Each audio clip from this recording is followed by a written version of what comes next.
Otro podcast más de Derecho, Literatura y Punk Rock. En esta ocasión tocaremos un tema de derecho, específicamente un tema dentro del derecho mercantil. Hablaremos del comerciante y la actividad comercial. Y para esto, ¿cómo se define al comerciante? Se define al comerciante como aquella persona que hace del comercio su actividad habitual. Mas, sin embargo, no solo las personas físicas pueden tener la calidad de comerciantes. También a las personas jurídico-colectivas se les atribuye el estatus siempre y cuando sean constituidas con apego a las leyes mercantiles o bien las personas colectivas extranjeras que tengan agencias o sucursales dentro del territorio nacional. Y tocaremos un tema que influye en esto. ¿Y cómo influye la propiedad intelectual en el comercio? Los derechos de propiedad intelectual han influido en el desarrollo cultural e industrial de la humanidad, eso es sin lugar a dudas. La posibilidad de tener la exclusividad para explotar una invención ha contribuido en el éxito de diversas empresas. Compañías como Apple, Coca-Cola, IBM, Microsoft, Facebook, McDonald's, etcétera, etcétera, etcétera, tienen en sus títulos de marcas y patentes su principal activo, provocando con ello que tengan que invertir en el desarrollo de nuevas tecnologías que los coloque en ventaja respecto de sus principales competidores, lo que denota la importancia que tiene la propiedad intelectual en el comercio. Y ¿cómo se clasifican los actos de comercio? Se clasifican en actos fundamentalmente civiles, en actos esencialmente mercantiles y en actos mixtos. Para explicar lo anterior es necesario establecer en qué consiste un acto jurídico, siendo este el acuerdo de voluntades entre dos o más personas que crea, extingue o modifica derechos y obligaciones. Ahora bien, de la clasificación señalada podemos establecer lo siguiente. Los actos fundamentalmente civiles son aquellos en donde, si bien existe una remuneración económica, no existe una especulación comercial. Por ejemplo, al vender un particular su casa a otro particular. Este paga un precio por ella, pero la función principal del vendedor no es lucrar, sino más bien desprenderse de ese bien.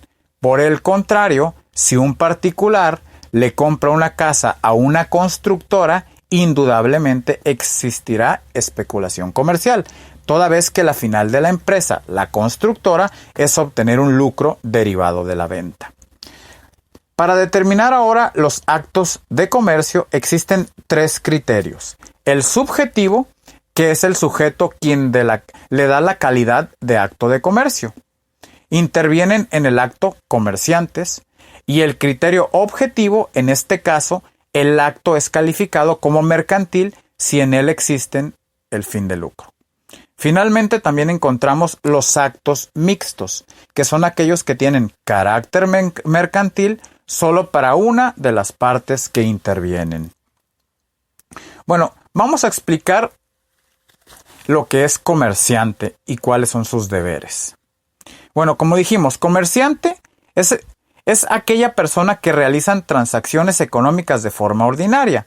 Sería erróneo encasillar al comerciante como la persona que realiza de forma cotidiana actividades de compra y venta, pues hoy en día existen diversas actividades que pudiéramos considerar de fines comerciales o mercantiles, tales como la renta de bienes, el mutuo con interés, etcétera, etcétera. Pero sí es necesario que dichas actividades las efectúen de forma ordinaria. ¿Y cuáles son los deberes que tiene este comerciante? El artículo 16 del Código de Comercio establece las obligaciones que tienen los comerciantes en el ejercicio de su actividad, siendo las siguientes. 1. A la publicación por medio de la prensa de la calidad mercantil con sus circunstancias esenciales y en su oportunidad de las modificaciones que se adopten. 2. A la inscripción en el registro público de comercio de los documentos cuyo tenor y autenticidad deben hacerse notorios. 3. A mantener un sistema de contabilidad conforme al artículo 33. 4. a la conservación de la correspondencia que tenga relación con el giro de comerciante. Por otro lado, ¿quiénes pueden ser comerciantes? Pues igual, el artículo 3 del Código de Comercio establece que los comerciantes pueden ser tanto personas físicas como personas jurídicamente colectivas. En este caso nos dice el artículo 3. 1. Las personas que teniendo capacidad legal para ejercer el comercio hacen de él su ocupación ordinaria. 2. Las sociedades constituidas con arreglo a las leyes mercantiles. 3. Las sociedades extranjeras o las agencias y sucursales de estas que dentro del territorio nacional ejerzan actos de comercio. Y bueno, ¿y cuáles son las limitaciones al ejercicio del comercio? El Código de Comercio establece diversas obligaciones para con los comerciantes, los cuales en gran medida limitan su actividad comercial. Así, las personas que se dediquen al comercio están obligadas ¿a qué?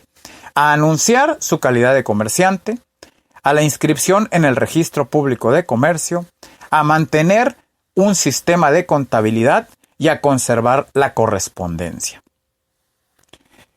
Y ya una vez que hablamos de lo que viene siendo comerciante, pues vamos a ver qué es un acto de comercio. Y un acto de comercio es la manifestación externa de voluntad del hombre cuyos resultados producen efectos de derecho mercantil. El acto de comercio forma parte del comercio, mas no es sinónimo, en virtud de que el comercio es amplísimo. ¿Cuáles son las diferencias para ir aclarando entre acto y hecho jurídico? Pues bueno, el hecho jurídico es cualquier acontecimiento humano o de la naturaleza, es decir, cualquier suceso en el que no hay intervención alguna del hombre y que produce consecuencias de derecho. Ejemplo, nuestro nacimiento o nuestra defunción. En cambio, un acto jurídico es la manifestación externa de la voluntad del hombre para crear consecuencias jurídicas. En este caso, sí influye o sí existe la mano del hombre para que suceda. Ejemplo, un testamento. En pocas palabras, aquí la diferencia entre hecho y acto jurídico es la voluntad. Entonces, estamos hablando que para clasificar lo que son los actos de comercio, podemos decir que son, y reiteramos, actos fundamentalmente civiles, que son aquellos actos en donde no existe una especulación comercial. Las controversias que surjan sobre dichos actos deberán resolverse conforme a la normatividad civil. El incluir a los actos fundamentalmente civiles en la clasificación de los actos de comercio se debe más que nada a establecer de forma clara los actos que no son objeto de regulación por las leyes mercantiles, es decir, delimitar cuáles actos se van a excluir, pues es claro que este tipo de actos no forman parte de los actos de comercio. Y los actos esencialmente mercantiles, contrario a los actos fundamentalmente civiles, en estos actos existe una especulación comercial, derivado de la intención directa y preponderante de traficar. Y como ya vimos, existen dos criterios para determinar si nos encontramos ante un acto de comercio o mercantil. Uno es el criterio subjetivo, que el acto que realice por un sujeto que tenga la calidad de comerciante, ya sea especificado de acuerdo a la ley, quienes tienen la calidad de comerciante. Sin embargo, cabe hacer mención que no todas las actividades comerciales que realicen los comerciantes serán actos de comercio, pues quedan excluidos las compras que lleven a cabo de artículos o bienes, ya sean muebles o inmuebles, para su uso personal. También tenemos el criterio objetivo, que es el acto que se realiza, ya sea calificado por el legislador como mercantil. Por otro lado, tenemos los actos mixtos, que son aquellos que tienen el carácter comercial para una sola de las partes que intervienen en él. En este caso, un comerciante puede realizar una operación con una persona que no tiene dicha calidad. Sin embargo, existe un lucro en dicho acto, que es el que busca obtener el comerciante. Por lo tanto, de acuerdo al artículo 1050 del Código de Comercio, establece que cuando, conforme a las disposiciones mercantiles, para una de las partes que interviene en un acto, éste tenga naturaleza comercial y por la otra tenga naturaleza civil, la controversia que del mismo se derive se regirá conforme a las leyes mercantiles. Y bueno, haciendo una aclaración, ¿qué es negociación mercantil y qué es empresa, ¿no? ¿Cuál es la diferencia entre una y otra? Y por ahí el artículo 16 de la Ley Federal del Trabajo define a la empresa como la unidad económica de producción o distribución de bienes y servicios. Y de la definición anterior podemos percibir que no se refiere que la empresa sea persona física o jurídica o colectiva, sino únicamente hace mención a una unidad económica. Entonces podemos definir que la empresa es la persona física o el conjunto de personas que realizan una actividad lucrativa mediante la producción o el intercambio de bienes y servicios. En cambio, la negociación mercantil, el artículo refiere que es una unidad técnica que como sucursal, agencia u otra forma semejante sea parte integrante y contribuya a la realización de los fines de la empresa. Es decir, la negociación mercantil consiste en el establecimiento donde la empresa realiza su actividad comercial, su lugar de negocios. Y bueno, por ahí también la propiedad industrial en México pues habla al respecto. Y establece prácticamente que en México la propiedad industrial tiene fundamento en su Ley Federal de Propiedad Industrial, y estos preceptos establecen que no se consideran monopolio los privilegios que por tiempo determinado se concede a los creadores e inventores para el uso exclusivo de sus invenciones.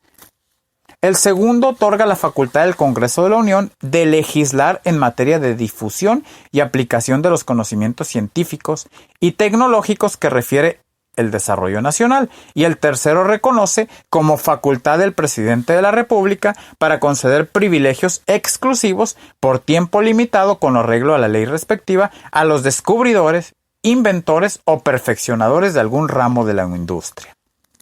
Y nuestra Carta Magna, en su artículo 89, fracción 15, establece expresamente la facultad del presidente de la República para conceder privilegios a descubridores e inventores, el cual es al del tenor literal siguiente. Las facultades y obligaciones del presidente son las siguientes: conceder privilegios exclusivos por tiempo limitado con arreglo a la ley respectiva a los descubridores, inventores o perfeccionadores de algún ramo de la industria.